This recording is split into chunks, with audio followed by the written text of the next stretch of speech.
Hello friends, welcome to our YouTube channel. आज हम लोग डिस्कस करेंगे चैप्टर 10 नए साम्राज्य और राज्य के इम्पोर्टेंट शॉर्ट नोट्स पर।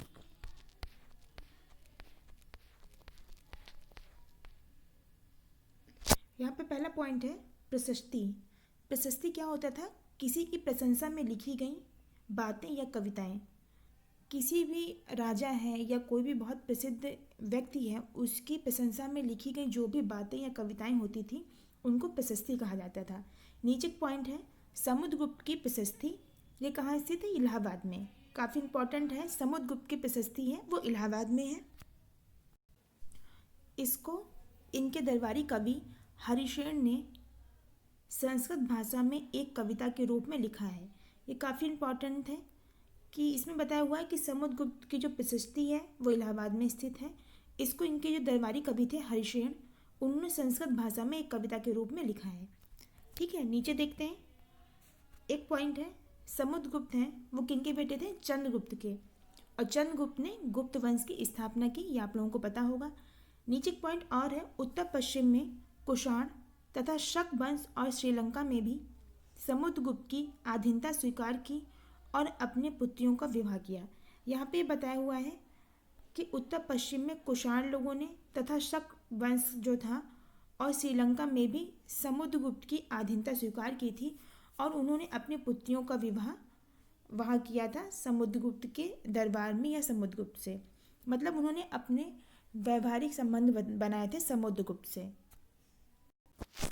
नीचे देखते हैं।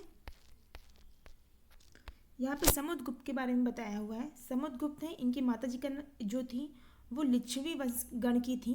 पिता थे चंद्रगुप्त, इन्होंने गुप्त वंश की स्थापना की थी और ये गुप्त वंश के पहले शासक थे जिन्होंने महाराजाधिराज जैसी बड़ी उपाधियां धारण की। समुद्रगुप्त ने भी ये उपाधि धारण की थी। मतलब कि चंद्रगुप्त प्रथम और समुद्रगुप्त ने महाराजाधिराज की उपाधि धारण की थी। नीचे एक पॉइंट है समुद्रगुप्त का बेटा। इसमें है समुद्रगुप्त का जो बेटे थे वो चंद्रगुप्त द्वितीय थे। सबसे पहले कौन थे? चंद्रगुप्त प्रथम, उनके बेटे थे समुद्रगुप्त। समुद्रगुप्त के पुत्र थे चंद्रगुप्त द्वितीय। कवि कालिदास और खगोल शास्त्री आर्यभट्ट उनके दरबार में थे। कौन? कवि कालिदास और खगोल शास्त्री आर्यभट्ट जो थे वो चंद्रगुप्त द्वितीय के दरबार में थे। काफ़ी इंपॉर्टेंट, इसको ध्यान रखिएगा। नीचे देखते हैं। कवि वाणभट्ट हर्षवर्धन के दरबारी कवि थे जिन्होंने संस्कृत में उनकी जीवनी हर्षचरित लिखी थी। यहाँ पे बताया हुआ कवि जो वाणभट्ट थे वो हर्षवर्धन के दरबारी कवि थे जिन्होंने संस्कृत में उनकी जीवनी हर्षचरित लिखी थी। यह भी काफ़ी इंपॉर्टेंट पॉइंट है। नीचे है चीनी तीर्थयात्री स्वांग काफ़ी समय के लिए हर्षवर्धन के दरबार में रहे थे। काफ़ी टाइम ये क्वेश्चन आया एग्जाम में कि स्वांग किसके समय में भारत आए थे या किसके समय में किसके दरबार में रहे थे। तो आप बता सकते हैं चीनी तीर्थयात्री। और ये कौन थे? ये चीनी तीर्थयात्री थे स्वांग। चीनी तीर्थयात्री स्वांग काफ़ी समय के लिए हर्षवर्धन के दरबार में रहे थे। नीचे एक पॉइंट है पल्लवों के बारे में कि पल्लवों का जो राज्य था और उनकी राजधानी कांचीपुरम के आसपास के क्षेत्रों से लेकर कावेरी नदी के डेल्टा तक फैला था। पल्लवों का जो राज्य था और उनकी राजधानी थी वो कांचीपुरम के आसपास, मतलब कांचीपुरम के जो आसपास का क्षेत्र था वहाँ से लेकर कावेरी नदी का जो डेल्टाई क्षेत्र था वहाँ तक फैला हुआ था। नीचे एक पॉइंट है चालुक्यों का राज कृष्णा और तुंगभद्रा नदी के बीच स्थित था। ये भी काफ़ी इंपॉर्टेंट है। चाणक्यों का जो राज्य था वो कृष्णा नदी और तुंगभद्रा नदियों के बीच में स्थित था। उसके बीच का जो स्थान था वो चाणक्यों का राज्य हुआ करता था। नीचे एक पॉइंट और है कि पुलिकेशिन द्वितीय ये सबसे पहले चालुक्य राजा थे। याद रखिए, काफ़ी इंपॉर्टेंट है। क्वेश्चन आता है सबसे पहले चालुक्य राजा कौन थे, तो आप बता सकते हैं पुलिकेशिन द्वितीय। नीचे एक है कि दरबारी कवि पुलिकेशिन के जो दरबारी कवि थे उनका नाम रवि कीर्ति था। ये भी काफ़ी इंपॉर्टेंट है। पल्लवों और चालुक्यों का अंत राष्ट्रकूट तथा चोल वंशों ने किया था। पल्लव और चालुक्य जो वंश था उसके बाद में राष्ट्रकूट और चोल आए थे।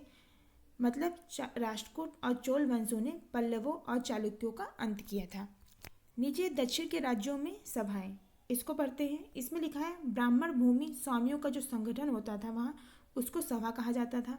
जहाँ भूस्वामी ब्राह्मण नहीं थे उसे उर कहा जाता था और व्यापारियों का संगठन नगरम कहलाता था। काफ़ी इंपॉर्टेंट है। ब्राह्मण भूमि स्वामियों का जो संगठन था वो सभा कहलाता था। जहाँ भूस्वामी ब्राह्मण नहीं थे वो ओर कहलाता था, और व्यापारियों का संगठन था वो नगरम कहलाता था। नीचे एक पॉइंट, कालिदास कालिदास ने अभिज्ञान शकुंतलम की रचना की थी। इसमें किसकी कहानी बताई है? दुष्यंत नामक एक राजा और शकुंतला नाम की एक युवती की प्रेम कहानी इसमें बताई गई है अभिज्ञान शकुंतलम के।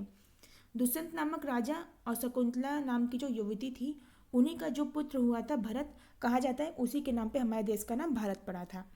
नीचे देखते हैं,